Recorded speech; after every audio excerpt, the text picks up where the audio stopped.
Мындан да жакын болууга мүмкүн болбосо керек. Бийлиги чоң, кааласа сөзүнөн чыккандарды өлүмгө тарта алчу бийлиги бар жогорку лидердин кулагына шылырап туруу баарына эле уруксат эмес. Өткөн айда эле Хён Йон Чол Москвадагы конференцияга Түндүк Кореянын атынан катышып келген. Бирок эми ал атылды. Түштүк Кореялык чалгындоо агенттиги маалымдагандай, аны учакка каршы курал менен атып салышты. Түндүк Кореяда эмне болуп жатканы тууралуу маалыматтарды ар дайым абайлап талдаш керек.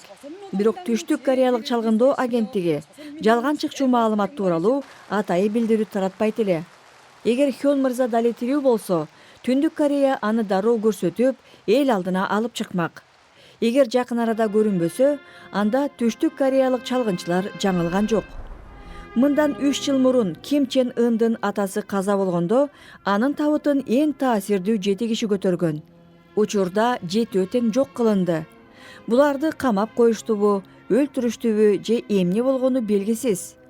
Хён Йон Чолдун мыкаачылык менен атылышы көп нерседен кабар берет. Ким Чен Ын кооптонуп турат. Мындай абалда ал өзү абдан кооптуу.